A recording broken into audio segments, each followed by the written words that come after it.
Sunday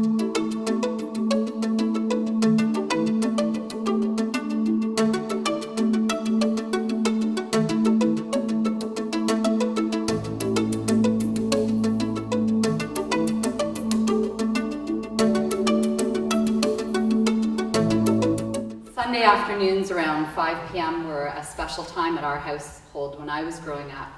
As the daughter of a custom concrete pool builder, our family was fortunate to have both a hot tub and a swimming pool. After a long day of gardening, my dad's weekly ritual was to pour himself a glass of scotch and ease into the hot tub for a soak before firing up the barbecue for dinner.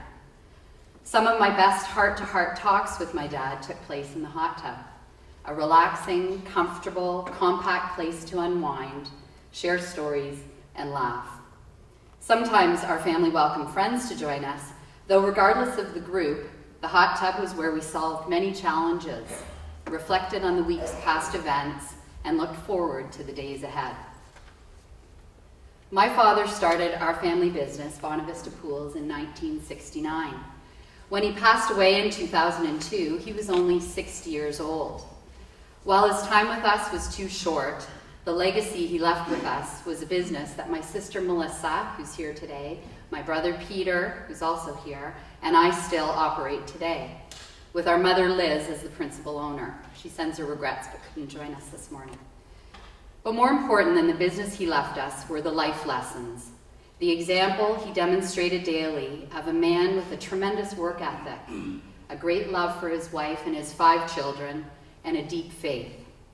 He was a simple man with pure values. Today, I'd like to share the 5 key lessons that he taught me as they continue to help me run the small business that he started decades ago. Number 1, focus on quality, not quantity. My dad appreciated anything well made, thoughtfully engineered. In a world full of clutter and junk, he only wanted to be known for long-lasting, fine-quality swimming pools. To this day, I meet people that he built pools for over 30 years ago, and they still rave about the care that he took and his attention to detail while working on their project. I believe this philosophy makes the world a better place, as it avoids clutter by investing in timeless pieces. My dad loved creating masterpieces for his clients, understanding what was uniquely important to them, and using his keen eye and experience to create beauty. His reputation was established as someone in the pool business who built the best water features, truly bespoke, custom, aesthetically beautiful works of art. Yes, in our family, we believe concrete is beautiful, especially when you think of its history. The Roman baths continue to inspire us all these years later. Our challenge today is finding the best-in-class craftsmen who take pride in their work and want to build it right rather than rushed.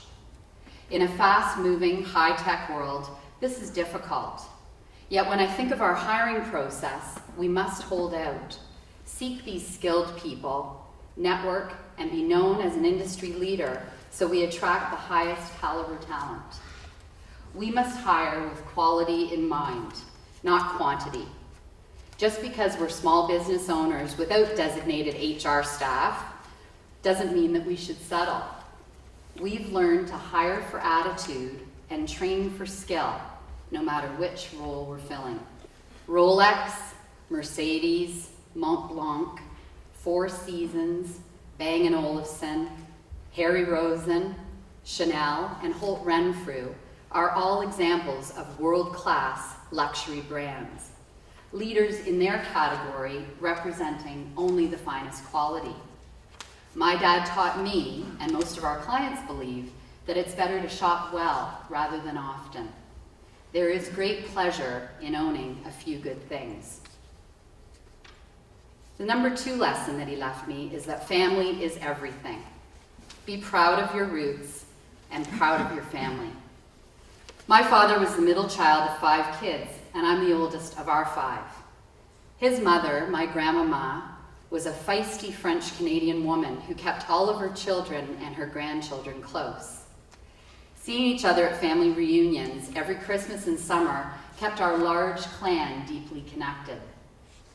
My grandmother wrote a book covering 100 years for her 50th wedding anniversary, sharing her family history as far back as 30 years before she was born. Her book was called Beyond My Request, as she felt all her prayers were answered with more blessings than she expected. It is a cherished book that all of us own and a proud reminder of our Brown family roots. As we got older, during our teenage years, my dad insisted that while we could enjoy weekends with our friends, Sunday night dinner was sacred. You needed a very good reason for missing it, as this was when we catch up, trade stories, check in, and often share humorous antics. To this day, I can't think of anyone I enjoy spending time around a dinner table more with than my mom, my siblings, my husband, and sons. Our family fights and bickers like everyone. Don't get me wrong, it's not all sunshine and lollipops, believe me. But I trust these people with everything. I love them fiercely, and am so proud to be part of this eclectic, flawed, yet awesome family.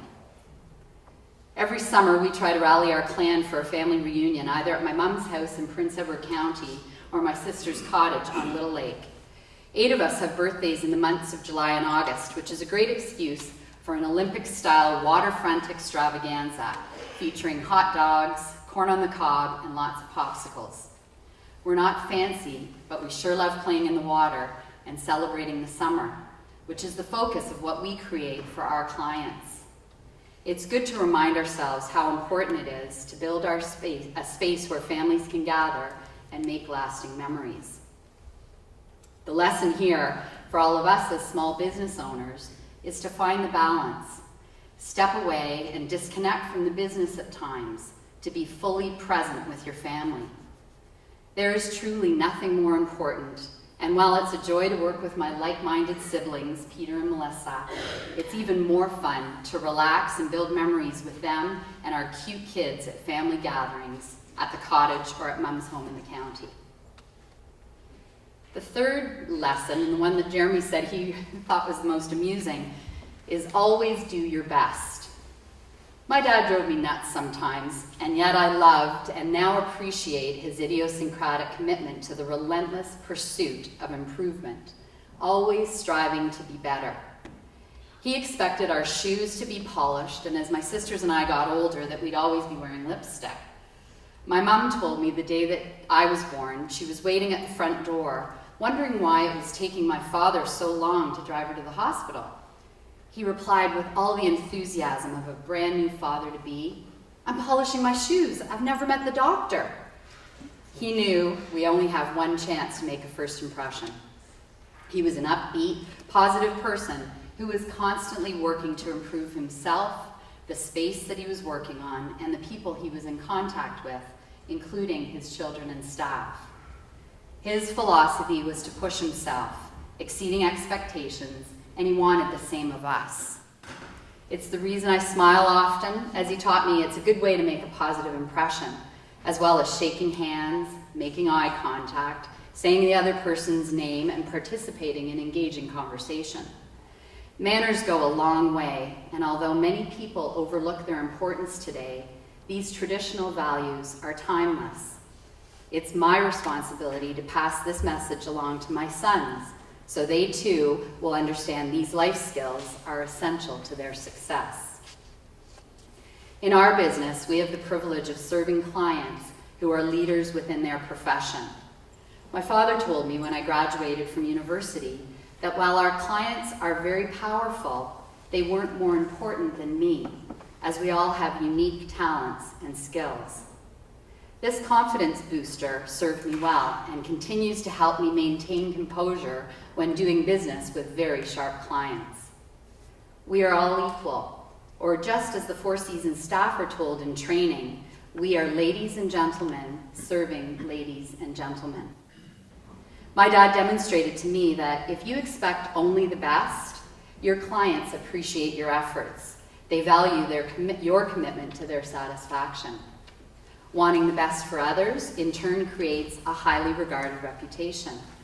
His relentless pursuit for improvement now helps me set the bar, so when training our staff, they can make decisions knowing that the highest standards are our constant and unwavering goal. The fourth lesson is create momentum.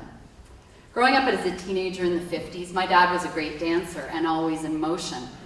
With 4 daughters, he was never without a dance partner at weddings and family reunions. At industry functions, he's remembered as one of the few people on the dance floor all night, as he'd rotate through dancing with my mom, my sisters, and I. It was obvious how much he loved dancing. His eyes would light up, and his smile was ear to ear as he'd twist and shout, jive and waltz. My dad was a happy man who loved his family as much as his work, and spent his life with only one or the other. He kept things simple so he could perform at his best, always top of his game. Levity was a word that he loved using, as it reminded us to lighten up and not take ourselves too seriously. He was a droll man who loved laughing, and dancing made him laugh.